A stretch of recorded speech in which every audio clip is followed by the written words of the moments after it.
Assalamualaikum warahmatullahi wabarakatuh. Bertemu lagi dengan saya Nurse Alfian Konadi dalam channel Alfian Patu Nurse.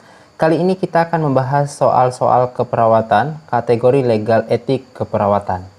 Di mana pada pertemuan sebelumnya kita telah membahas tentang 8 prinsip etik keperawatan, dan kali ini kita akan berfokus kepada soal-soal yang berhubungan langsung dengan legal etik keperawatan.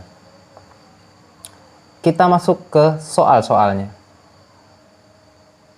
Soal yang pertama, seorang perawat NICU salah memberikan terapi digitalis atau obat jantung dewasa pada bayi berusia 27 hari dengan berat badan 3 kg, sehingga bayi mengalami kerusakan jantung dan otak permanen. Tindakan apakah yang sudah dilakukan perawat sehingga berpotensi diberikan sanksi? A. Kerugian, B. Kelalaian, C. Malpraktek, D. Pemaksaan, E. Penyerangan.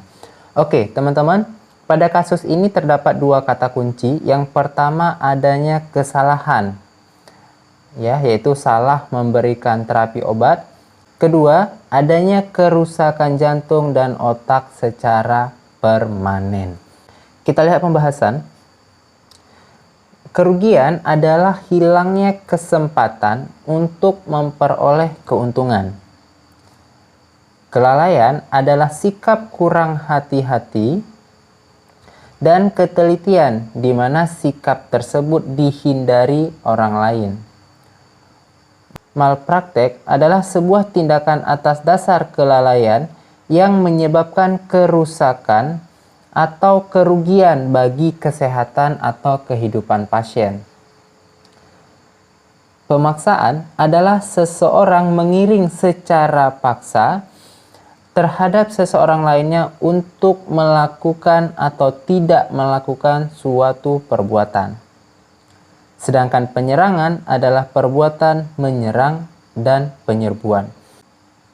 Nah, kalau kita merujuk kembali kepada soal ini, maka sudah jelas adanya kelalaian yang dilakukan oleh perawat, dan akibat kelalaian tersebut bayi mengalami kerusakan jantung dan otak permanen. Nah, sehingga jawabannya sudah jelas ya teman-teman, yaitu malpraktek. Ya, karena malpraktek adalah sebuah tindakan atas dasar kelalaian yang menyebabkan kerusakan atau kerugian bagi kesehatan atau kehidupan pasien. Oke. Kita lanjut ke soal yang kedua. Nyonya D berusia 46 tahun dirawat di ruang bedah wanita dengan keluhan gangren di kaki bagian kanan. Perawat menginformasikan kepada pasien dan keluarga terkait rencana amputasi kaki pasien sebagai tindak lanjut pengobatan. Perawat memberikan inform consent kepada pasien dan keluarga untuk dapat diisi dan ditandatangani. Pada kasus tersebut, aspek legal etik apakah yang sedang diterapkan perawat? A. Autonomi, B. Beneficiency, C. Justice, D. Non-maleficence, E. Veracity. Oke, kita lihat kata kunci di sini ada dua, yaitu pasien akan diamputasi, dan yang kedua adanya inform consent untuk diisi dan ditandatangani oleh pasien dan keluarga. Oke, kita lihat pembahasan. Secara definisi, autonomi artinya kemandirian, beneficiency artinya berbuat baik, justice artinya keadilan, non-maleficence artinya tidak merugikan, veracity artinya kejujuran. Kalau kita merujuk kepada kasus, maka jawaban yang paling tepat adalah autonomi atau kemandirian. Kita lihat pembahasan kembali bahwa autonomi didasari pada keyakinan bahwa individu mampu berpikir logis dan membuat keputusan sendiri, sehingga perawat haruslah menghormati kemandirian pasien.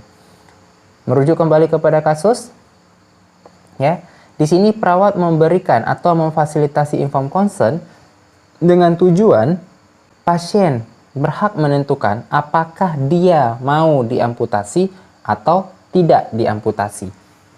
Nah, sehingga sudah jelas ya teman-teman, pada kasus ini prinsip etik yang diterapkan adalah autonomi. Kenapa? Karena keputusan dalam pengobatan ditentukan oleh pasien itu sendiri ataupun dibantu oleh keluarga dalam pengambilan keputusannya. Oke, kita lanjut ke soal yang ketiga. Soal ketiga. Tuan H berusia 38 tahun datang ke poliklinik dengan keluhan sudah 3 hari mengalami demam dan diare. Pada saat dikaji, pasien juga mengatakan baru sembuh dari sariawan. Selain itu, pasien juga mengatakan pernah mengkonsumsi narkoba jenis suntik 6 tahun yang lalu. Hasil pemeriksaan laboratorium menunjukkan pasien tes HIV positif. Perawat kemudian menyampaikan hal tersebut kepada pasien. Prinsip etik apakah yang diterapkan oleh perawat? Autonomi, beneficence, justice, non-beneficence, veracity. Oke, kita lihat kasusnya. Terdapat dua kata kunci. Yang pertama, pasiennya tes HIV positif, dan yang kedua, perawat menyampaikan hal tersebut kepada pasien. Secara tidak langsung di sini perawatnya menyampaikan semua informasi yang berhubungan dengan kesehatan pasien dan tidak ada yang ditutup-tutupi. Kalau kita lihat opsi jawabannya, maka yang paling tepat adalah yang E ya, veracity. Kenapa? Kita cek pembahasan. Ya, veracity artinya kejujuran, yaitu prinsip yang menuntut perawat agar setiap informasi yang diberikan harus akurat, komprehensif, dan objektif. Sudah jelas ya teman-teman, dalam kasus ini perawat menyampaikan segala informasi yang berhubungan dengan kesehatan pasien, yaitu bahwa pasiennya positif HIV dan tidak ada yang ditutup-tutupi oleh perawat. Sehingga sudah sangat jelas jawabannya adalah veracity. Soal yang keempat, Nyonya V berusia 28 tahun dirawat di ruang bedah dengan diagnosa fraktur femur. Pasien meminta bantuan pada perawat untuk turun dari tempat tidur. Namun pasien terjatuh karena posisi kursi roda yang jauh dari tempat tidur dan salah satu roda tidak dalam posisi terkunci. Apakah aspek etik yang dilalaikan oleh perawat? A. Autonomi, B. Justice, D. Non-maleficence, D. Veracity, E. Fidelity. Oke teman-teman, dalam kasus ini kata kuncinya ada dua ya. Pasien terjatuh. Yang kedua adalah posisi kursi roda. Posisinya ada dua. Yang pertama jauh dan yang kedua roda tidak terkunci. Aspek apa yang dilalaikan perawat? Sudah jelas ya teman-teman. Aspek yang dilalaikan perawat adalah non-maleficence. Kenapa? Kita cek pembahasan. Non-maleficence artinya tidak merugikan. Artinya prinsip ini berarti perawat dalam memberikan pelayanan keperawatan tidak menimbulkan bahaya atau cedera fisik maupun psikologis terhadap pasien.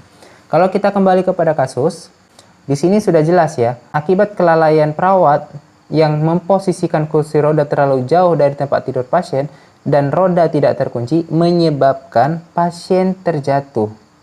Dan pasien terjatuh ini adalah cedera yang kita timbulkan kepada pasien secara fisik. Sehingga sudah jelas jawaban yang tepat adalah non-maleficence. Soal berikutnya, komite keperawatan sedang melakukan pengarahan di sebuah ruang perawatan. Salah satu yang disampaikan oleh komite adalah pemenuhan hak pasien, yaitu tidak boleh mengambil gambar pasien tanpa adanya persetujuan dari pasien, baik dengan informed consent ataupun tidak.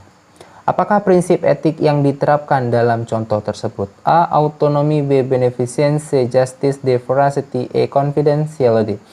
Ada dua kata kunci kembali di sini, yaitu adalah pemenuhan hak pasien dan adanya persetujuan pasien. Kalau kita lihat option jawabannya, yang paling tepat adalah confidentiality atau kerahasiaan. Kita lihat pembahasan. Kerahasiaan atau confidentiality adalah suatu prinsip etik yang sangat erat hubungannya dengan privasi pasien. Di mana mengambil gambar pasien tanpa seizin pasien adalah bentuk pelanggaran privasi. Jika dilakukan, maka akan bertentangan dengan prinsip confidentiality atau kerahasiaan, di mana segala informasi yang berkaitan dengan pasien harus mendapatkan persetujuan terlebih dahulu dari pasien dan keluarga, baik tindakan atau informasi yang bersumber dari pasien. Hingga sudah jelas ya teman-teman, dalam soal yang kelima ini, jawaban yang paling tepat adalah confidentiality. Karena mengambil gambar adalah tindakan yang berhubungan dengan pasien. Oke, soal yang keenam. Nurse R adalah perawat penanggung jawab pasien bedah di kamar A. Salah seorang pasien menyatakan keinginannya untuk latihan berjalan, sehingga Nurse R berjanji akan melatih pasien pukul 11.30 setelah dokter visit. Akan tetapi karena terlalu banyak aktivitas, membuat Nurse R lupa melatih pasien berjalan. Apakah prinsip etik yang dilanggar oleh Nurse R? A. Justice, B. Veracity, D. Fidelity, D. Confidentiality, E. Accountability. Kata kuncinya di sini Nurse R telah berjanji tapi dia lupa menepati janji tersebut. Karena ini berhubungan dengan janji, maka jawabannya sudah pasti adalah fidelity ataupun menepati janji. Kita cek pembahasan.